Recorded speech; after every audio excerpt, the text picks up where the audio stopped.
Hello, welcome back. My name is Ari, and this month my goal is to read as much of my physical TBR as I can. Each week I am rolling a d6 and then reading the shelf that corresponds with whatever number I roll on here, meaning I will read books off of 4 out of 6 shelves that I have. So far I've read from shelf 2, shelf 4, and shelf 5, leaving us with shelves 1, 3, or 6 to roll from this week. Now I'm going to tell you right now, I want shelf 6. I don't want shelf 1, I don't want shelf 3, I want shelf 6. So I am manifesting shelf 6. If I roll a shelf I've already rolled, then I'm going to re-roll the dice until I get a shelf that I haven't read yet. Let's jump into this venture, get my last shelf, and then see what I'm going to be reading this week. Alright, week 4, final week, and I am manifesting a 6 because that is the only shelf that I want to read. We need to re-roll. 6. Come on, 6. Yes! Shelf 6 is just beset by my bad cord management in the background. But these books are books that I have purchased for myself this year, or been given as gifts. I think I purchased all of these myself. So normally I would pick the first 3 books, but there's 6 books on here that I definitely want to read this week, so we're going to do that. First 3 are new releases, and I know you're like, hey, Ari. Hi, Cappy. Hey, Ari, there's only 2 books there. That's because the other one is released today, and I haven't gotten it in the mail yet. I have A House with Good Bones by T. Kingfisher, Silence for the Dead by Simone St. James, and Camp Damascus by Chuck Tingle, which is coming in the mail today. The next 3 books are my series continuations, except for all of these will complete a series. So A Summoning of Demons, Mad Adam, and Song of the Risen God, all of those will if I read all 3 of those, that will complete 3 series that I am currently reading, and completion is the goal. So these 3 are the next 3 books after my new releases. That leaves those 3 books, which if I get to them, I get to them, but we're ignoring them and their existence for right now. As always, Captain is going to serenade us with some background snores while I talk about Silence for the Dead by Simone St. James. Simone St. James is one of my personal favorite horror writers.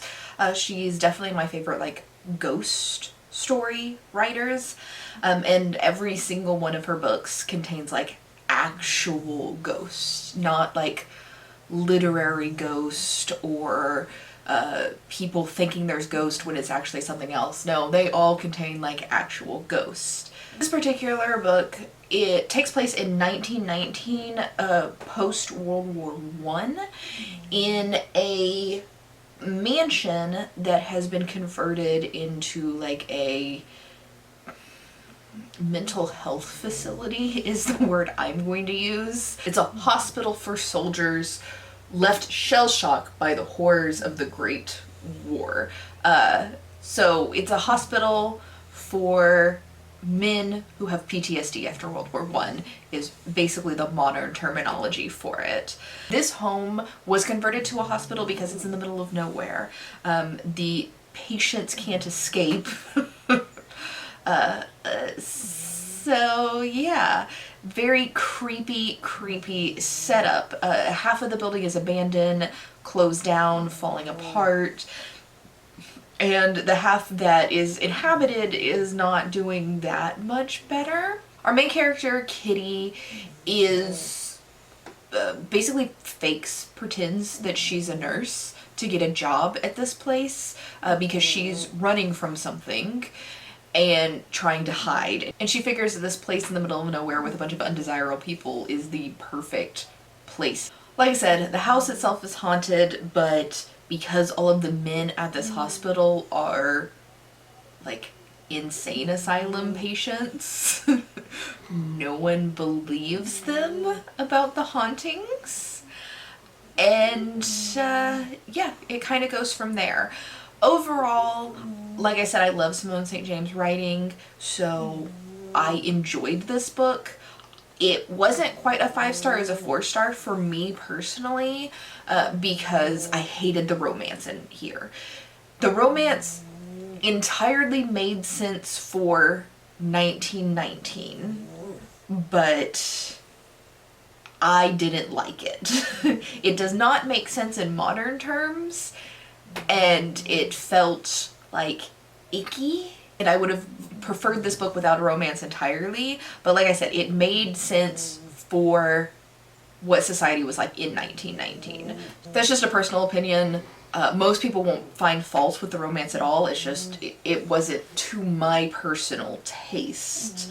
As far as recommending this goes, if you like historical fiction, like World War I historical fiction, and you want to read a ghost story, you'll probably like this. If you're looking to try Simone St. James, I wouldn't recommend this particular book by her. I would say The Sundown Motel. Overall, I'm glad I read this. Let's pick up the next book. T. Kingfisher's A House with Good Bones. Another one of my favorite horror authors. I have 3. Simone St. James, T. Kingfisher, and Grady Hendrix. I don't have a Grady Hendrix book on the shelf, but I did get to read 2 different books by 2 of my favorite authors, so yay, fun times. So in this book, a 32-year-old woman has to move in temporarily with her mother. She leased out her apartment because she had planned to be on like a work site because she's an archaeoentomologist, which is a bug archaeologist. Weird. And she was supposed to be on a dig site, but they found human remains there, so they had to postpone the dig. And then she had already sublet her apartment, didn't have any place else to live, ended up moving in with her mother for a couple of months. Gets to her mother's house, finds out that her racist old grandmother is haunting the house. Except for she's a scientist, so she doesn't really believe in haunting, so you got like weird happenings that as the reader you know is her racist old grandmother, but it takes her a little while to buy that this is really happening. Overall, this book is funny while being creepy at the same time. Like, the dialogue and the banter is amusing as always. The book is extremely well written.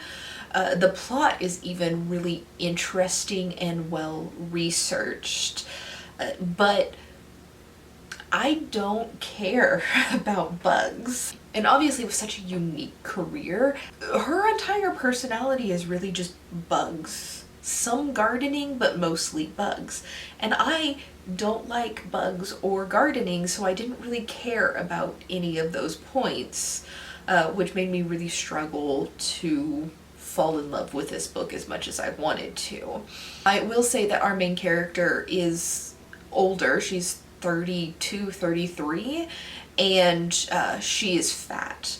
And I want to say this is some of the best fat rep that I've seen in books, because typically when you have a fat MC, they, like, their entire personality is their weight. And I promise you, as a fat person, almost none of my personality has anything to do with my weight. So I appreciate that it was like, it's mentioned a couple of times, but largely ignored. The other aspect in this book of like weird things, so you've got the bugs, you've got a rose garden, and you've got vultures. And I thought the vulture thing was really cool. I don't know a lot about vultures, but I thought the vulture aspect of this was really cool. There's also some like other mystical things happening that I won't spoil for you if you want to read this. In the end, probably my least favorite T. Kingfisher book so far that I've read, but it's still really well told, and if any of what I've talked about sounds interesting to you, I definitely recommend it. If you've never read T. Kingfisher and you want to try something by her, I do recommend The Hollow Places. That's my favorite so far, but I've only read like 4 of her books, and she has many, many more that I haven't read. But like I said, if I'm recommending a book by her, this would be the last one I recommend. The Hollow Places would be the first one I recommend.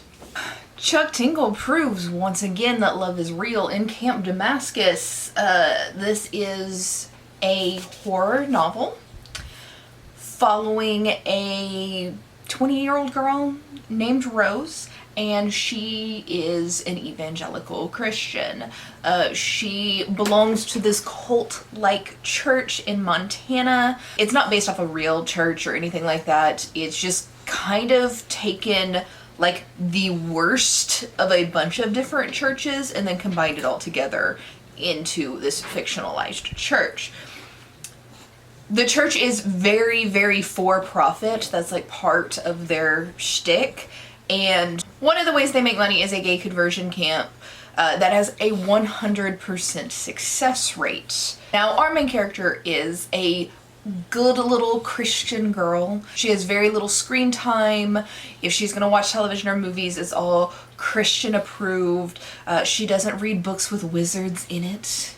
Of course not. And she has very thoroughly memorized the Bible. She is autistic. It is clearly stated in the book that she is autistic. And she is kind of a collector of facts and information, whether that be scientific or Christian. And every once in a while, she might see a demon.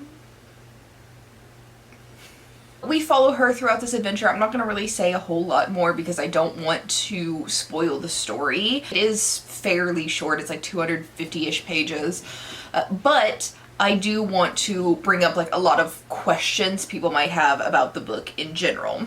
First off, even though it's called Camp Damascus and there is this gay conversion camp or queer conversion camp, it doesn't actually take place at Camp Damascus. It takes place nearby, I guess. So the girl lives in a town that hosts Camp Damascus, right?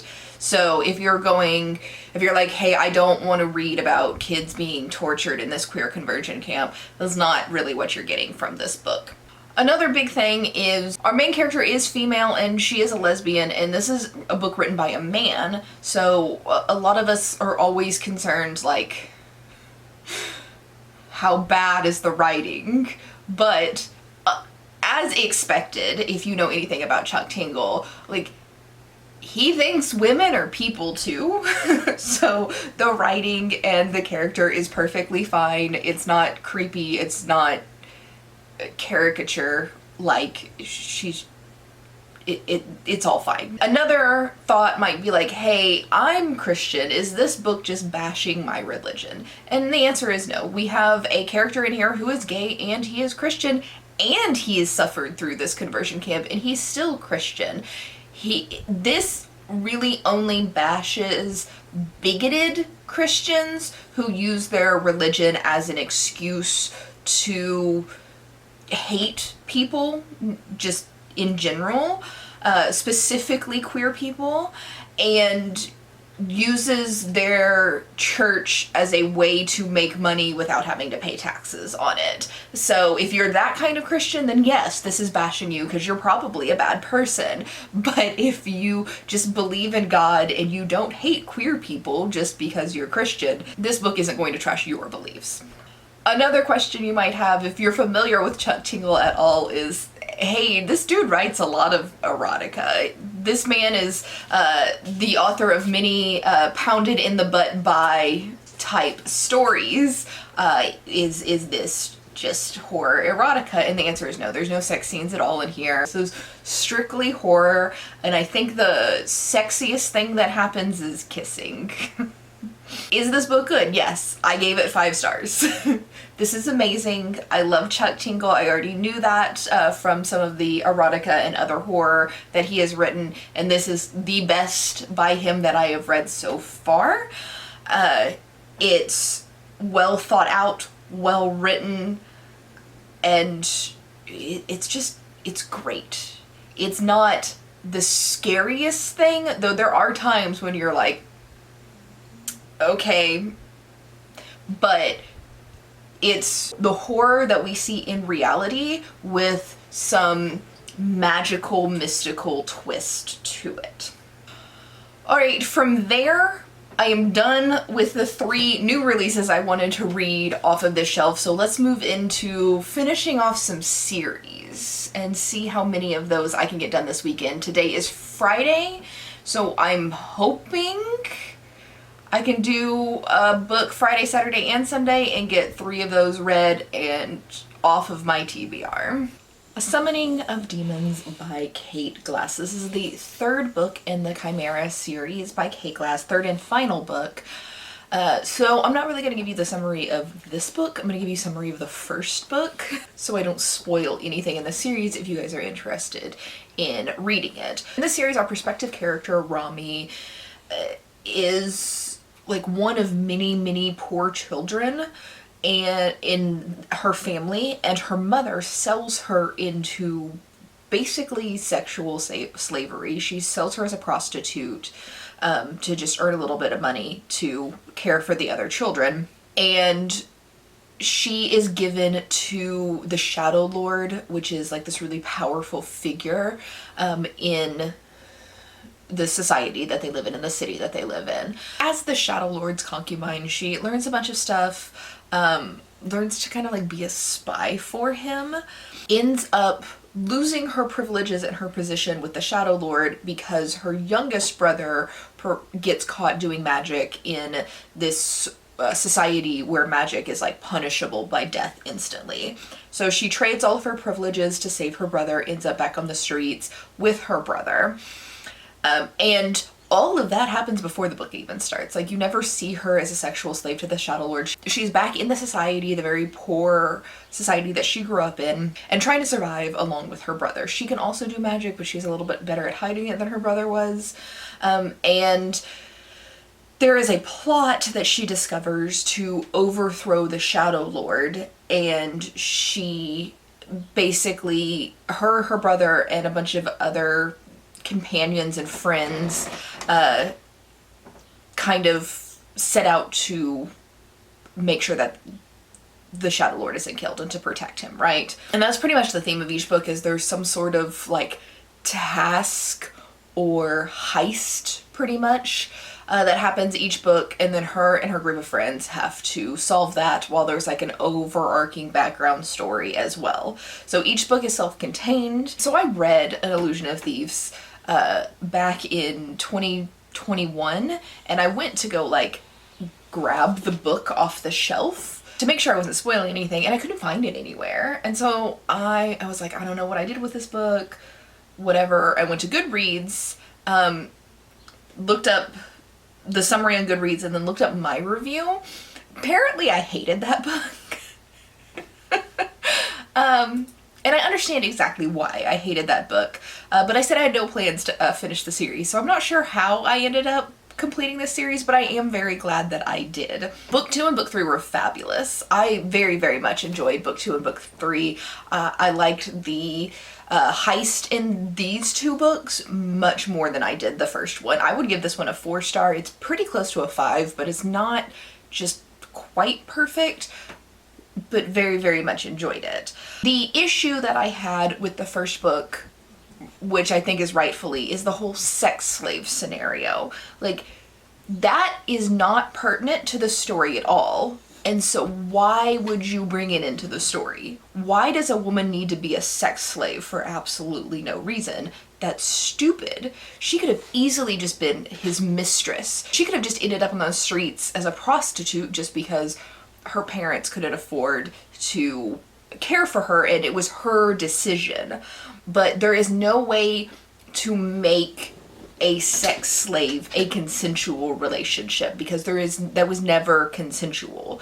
Even if she ended up caring for him later, there's some trauma in there that was super unnecessary for this story, because there's no romance anywhere in these books. Like, she doesn't have a relationship with anybody. She's already out of this guy's court and disgraced by the time that we even pick up the first book. Like, it was unnecessary, and unnecessary cruelty to women and women's bodies is not a plot line that should just be randomly thrown into a book for no reason.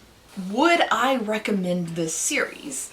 Yes and no. Like, I really didn't like that plot setup in the first book, but once you can forget about that, the rest of the series is good.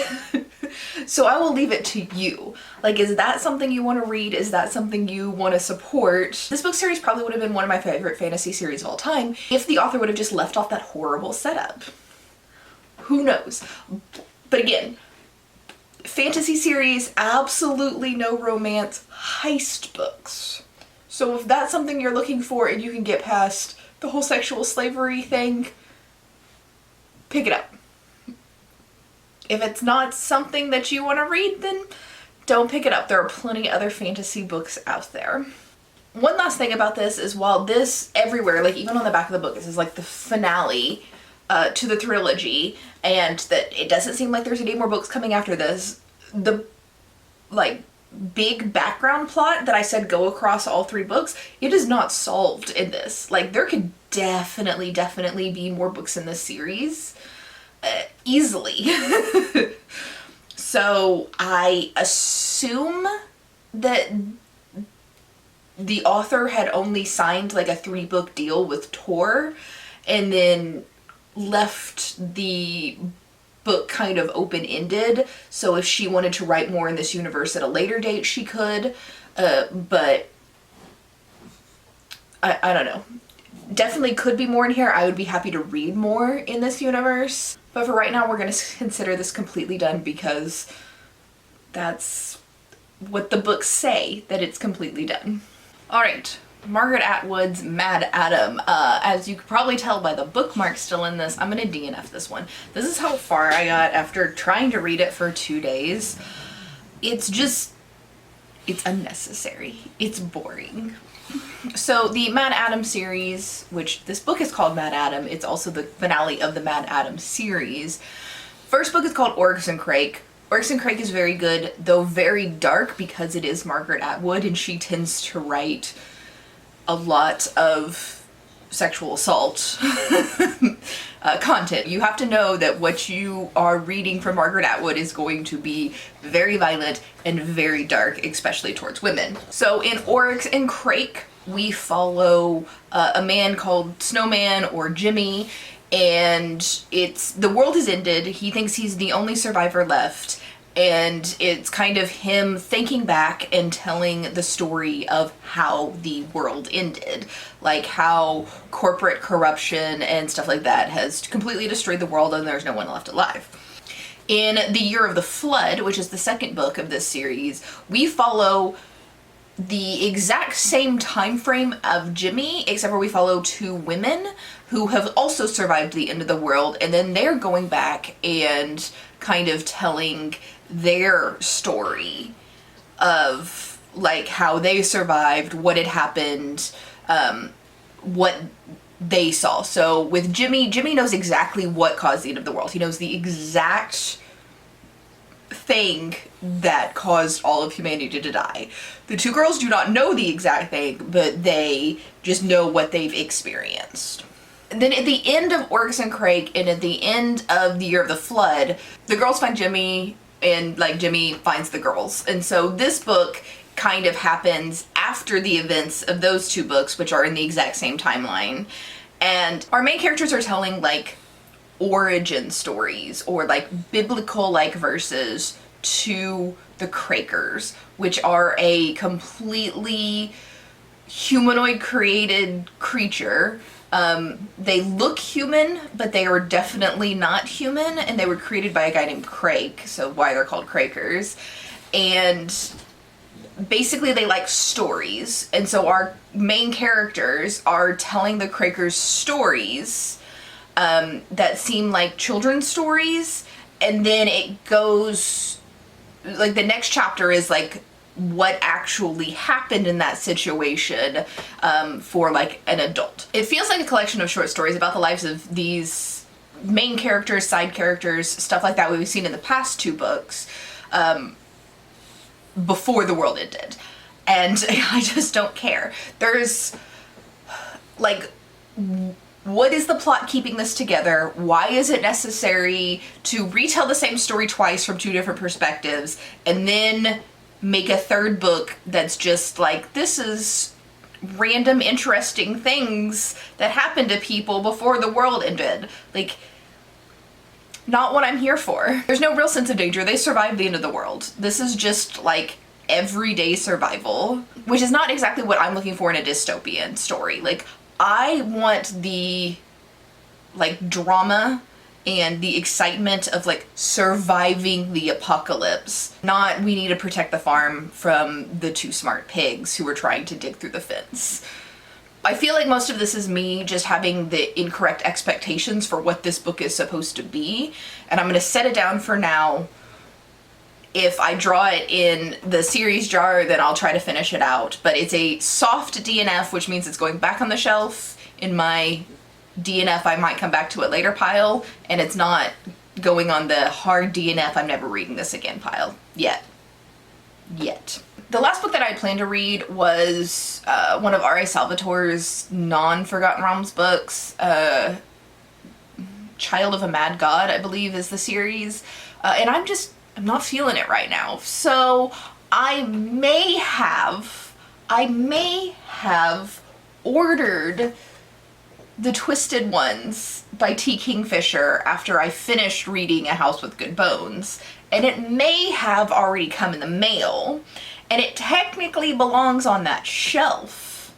So I'm gonna go ahead and try to finish this off. It is Monday, so I have to finish it today, and it's a fairly long book, but I think I can read this. So this is what I'm going to read. This is going to be the last book on here, and I'll come back and talk about it whenever I'm done. In The Twisted Ones by T. Kingfisher, our main character's grandmother is not only the most horrible human being she's ever met in her entire life, she's also a hoarder. She's recently passed away, and Mouse's dad asks Mouse to go clean out his mother's house, right? Like, clean out all this stuff, we're gonna sell it. While she's cleaning out the house, she stumbles across her step-grandfather's journal, and while initially she thinks that it's just his dementia, like, really screwing with his brain, she starts to see some of the stuff that her step-grandfather was describing in this book. In this, you get our main character in the woods by herself, I guess, and her dog, and she's like experiencing these horrific things away from other people, civilization, if you will. And after reading this, I've decided that I think is a type of horror that I would really be interested in, especially like Appalachian folk horror. This is a folk horror, but it takes place in North Carolina, not Appalachia. If you think about it, the Appalachian Mountains are like 480 million years old or something like that. And if there are creepy things that have been hidden from humanity for thousands, if not millions of years, then they're gonna be found in one of 2 places, Appalachia or the ocean. So if you have any like folk horror recommendations, please leave them in my comments, because I want to read more stuff like this. Back to this book. I thought it was very good. I'm gonna just tackle it right from the beginning. There is a dog in this book. The dog is not harmed in any single way whatsoever. Dog is good. You don't have to stress about that. I really like how T. Kingfisher writes people. Like, her characterizations are so good across all of her books. Some of the characters, like in A House with Good Bones, I don't like the characters, but they're all written really, really well. And funny. Like, the humor inside horror books, it's just chef's kiss. Overall, I want to give this 4 stars. It was very good, but not my favorite T. Kingfisher that I've read so far. My favorite was The Hollow Places, and I gave The Hollow Places 4 stars, so I didn't feel right giving this 5 stars when a book that I like more by the same author I gave 4 stars. So this is, again, another 4 stars. Very good writing, very creepy, very eerie. Overall good. The only flaw I had with it is the main character, like, felt weird about the way a couple of different women that she kind of came in contact with. One of them, she's like in-person contact, and the other one, she's reading their diary, and I could never figure out why Mouse felt weird about those characters. Like, it just didn't click in my brain. So that was probably the only thing I didn't really like about this, is I was like, what do you mean they're weird? I don't get it. But yes, very good. Highly recommend pretty much anything by T. Kingfisher. And that's it for the week. I didn't read a whole lot of books this week. It didn't help that I like barely got into Mad Adam and like didn't read anything for 2 days because I was so bored with this book just right from the beginning. So that like probably cut into 2 or 3 books that I probably could have gotten finished if I would have just gone through and read that. But so we got 4 horror books. 3 of them are 2023 releases that I was very excited about. Technically, this is a re-release and it was originally published in 2014, but this particular edition came out in 2023. I did finish off a series, and overall, not the best week of this experiment, but still a pretty good week. And that is the end of the Read Your Shelves month for me. I know you're watching this video and you're like, hey, Ari, it's not the end of the month. You got like a whole week to go. And yes, I do, but I have some books that were on my Dungeon of the Books TBR that I either didn't pull the shelf for or just weren't on my bookshelf at all. So I need to read these. I'm gonna focus on them this week. Next Tuesday you will see my August TBR go up. So that's the video you should expect next week. Thank you for joining me on this adventure. Thank you for helping me clear off a huge chunk of my TBR. I will see you in the next video. Bye.